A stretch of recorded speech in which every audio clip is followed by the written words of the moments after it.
Pozdrav svima! Danas ćemo da pričamo o 13 stvari koje sam ja naučio o životu u kamperu i zašto su one i tebi bitne. Ja sam Miloš Prelević i ja živim i putujem u kamperu koji zovem Kombina. Manje je više.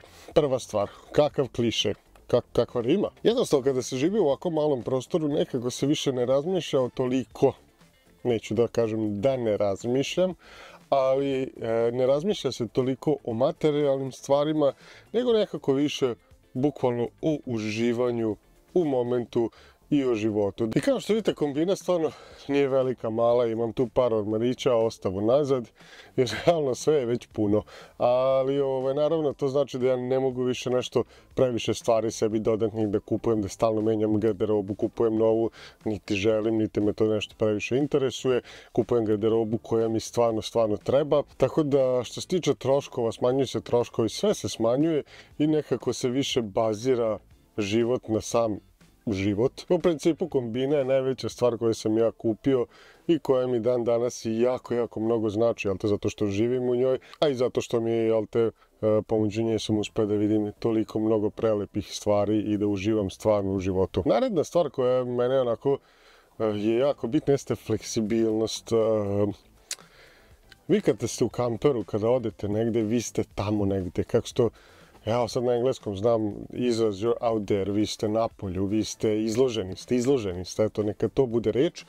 I tako se stvari dešavaju, tako su mi se i stvari dešavale na Prijevoru kada se desilo da je neka žena polomila nogu, pa neka devojka iz Argentine odjednom dolazi i kao možeš pomoći, mogu, ajde šta treba. I ona jedna večer koja je bukvalno trebalo da se desi da pijem kafu i da uživam u planini, se desilo neku vrstu misije spasavanja. Tako da morate nekako uvijek biti fleksibilni. Sad ajde, to je jedan glup primjer, drugi primjer je ukoliko vam dođe do nekih problema sa kombijem, ukoliko nešto na vašem putu interesantno vidite, budite spremni da zakočite i da idete tamo. Mislim, fleksibilnost je stvar koja nam stvarno svima treba što više u životu, ali kako vreme odmiče, sve nekako manje i manje imamo. Ajmo sada jedna teška tema, samoća. Uvijek me često je pitanje kako možeš otići negde na planinu i biti sam cijat.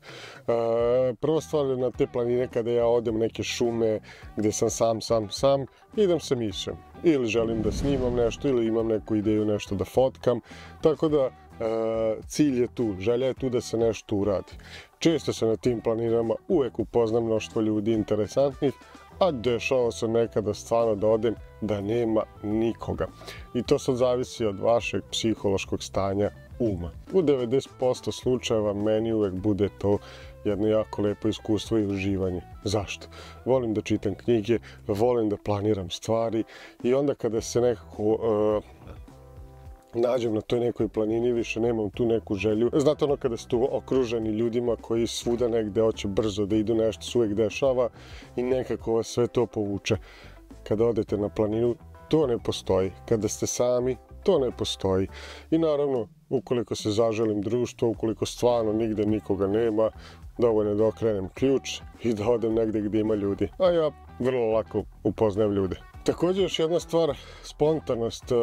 To je negde možda slično kao i ona fleksibilnost o kojoj sam pričao, ali spontanost je malo drugačija. Spontanost je nešto u čemu jednostavno se stvari dešavaju. Znači, ukoliko vama se desi da vas negde neko pozove, idite tamo i onda sljedeća stvar, vidjet ćete koliko se još mogućnosti dešavanja otvaraju. I onda, jel te, spontano upoznajete ljude, spontano naučite nešto novo, spontano možda uradite nešto sjajno, tako da spontanost je još jedna od stvari koja nama fali puno u životu. Naredna stvar su prepreke. Život na putu znači život sa preprekama. Da li to ima smisla? Ajde da objasnim. Uvek, ukoliko stalno putujete, ukoliko se krećete, ukoliko istražujete nešto novo, nailazit ćete na prepreke. Da li je to granica možda? Granica je jedna prepreka koju stalno treba prevazići, jer je na carini zna nekada da bude problema. Ne znam, možda je to granica, možda je to drvo na putu koje gleda seriju From, znači da je to jedna stvarno velika prepreka, ko nije, to je moja preporuka. Tako da život na putu je stvarno prepun prepreka. I stvarno vremenom kako vi savladavate te prepreke, počinjete i da ih ne primećujete. To postane normalan deo vašeg života i shvatite posle tog puta kada odete negdje da vam jednostavno sve moguće lakše pada i lakše prevazilazite stvari. Minimalizam, zašto je on toliko bitan? Pa sad ću da vam kažem, meni je minimalizam generalno bitan jer što manje stvari imam, više uspevam da se koncentrišem na neke meni bitne stvari. Kao recimo što je ova emisija jako meni bitna stvar, kao što je recimo moja kombinica jako bitna stvar. Što manje stvari ima da me ometa, jednostavno se mnogo više tome posvetim i mnogo to više uživam u svim tim stvarima. Ukoliko stalno odlazite u neke shoppinge, stalno vam nešto treba, jednostavno malo skrenete sa nekog vašeg puta koji vi možda želite da ostvarite. I još jedna stvar isto, na primjer, oko hrane. Meni je frižider mali i jednostavno sva ta hrana koju ja sebi kupim jako se retko dešava da bacim. Jako se retko dešava i trudim se onda, već sam onako nekako naučio da otprilike znam čak da je meni bolje kupiti malo manje hrane nego kao više da se ima. Zašto? Zato što nikada, svaki put i kad sam kupio manje hrane, uvek mi je ostajalo, uvek imam gore nekog pirinča, uvek ima nešto da se pojede, uvek će biti da se pojede, tako da je mnogo lakše kupiti manje hrane nego kupiti brdo hrane i onda kasnije to bacati. I sad od minimalizma dolazimo do tog neke, ajde da kažem, neću da kažem zaštita prirode, nije to zaštita prirode, nek to je odgovornost prema prirodi. Zašto odgovornost? Zato što ja ne štitim prirodu, mislim jedino ako je štitio bi od sebe tako što ne bacam stvari u prirodu. Nadam se da ste mi shvatili. Tako da to je neka odgovornost prema prirodi gdje stvarno imam mnogo manje stvari, kupujem manje hrane i samim tim imam manje i otpada. To je na primjer isto onda do vode, ali te voda će postati jedan od najtraženijih stvari na svijetu narednih, hajde sad ću ja da lupim 50 godina, ispravite me ako grešim, vi kući odvrnete slavinu i pustite da ide. Ta voda odlazi u otpadnu vodu i ide dalje.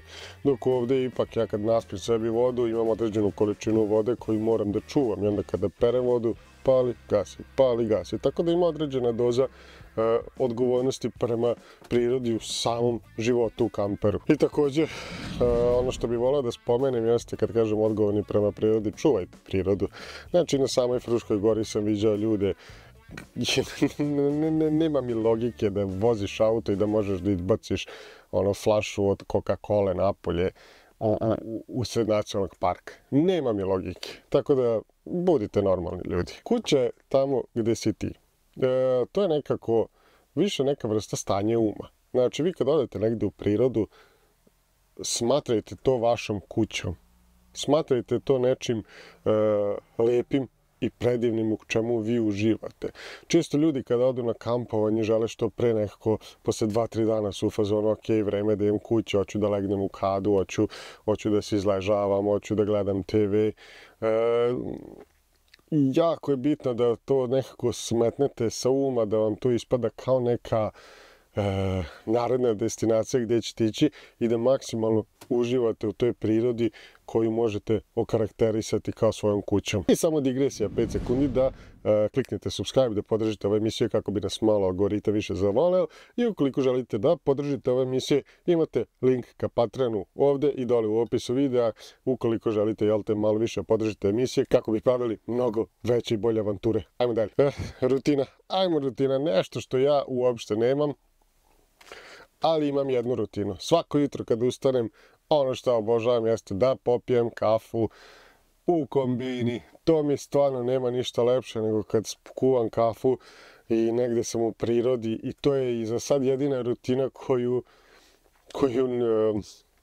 neću izgubiti sigurno. Pokušavam još bolju rutinu da ostvarim, dakle neki treninzi vamo tamo, trčanja, kako bi što više ostao u formi, ali rutina je vrlo bitna na putovanjima, u životu i generalno uvek. Ali i previše rutine zna biti problematično. Kada ste na putovanjima ili kada živite u kamperu, često snalažljivost zna da bude dosta bitna. Dakle, se uvijek snađete na putu šta god se desilo. Da li to bio pokvaren kombi ili možda ne možete da upalite vatru iz nekog razloga, snalažljivost je jako bitna i to je nešto što sam naučio na ovom mom putešestviju. Naredna stvar jeste uživanje u svim vremenskim uslovima. Kada pada kiša, nema lepšeg zvuka nego kada čujem ovdje ovako kako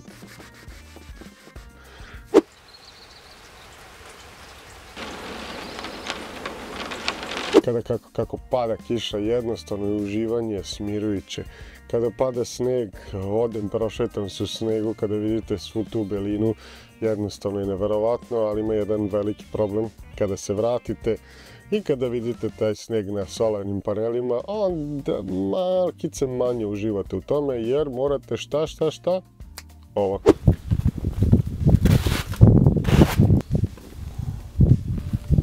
Onda kada je sunce, izbacite lepo stolice, stolić i uživate pored nekog jezera. I naredna stvar jeste da je sve privremeno. Koliko god bio neki prelep pogled iz kombine na kojem ja maksimalno uživam, znam da verovatno u narednih par dana taj pogled možda više nikad neću vidjeti.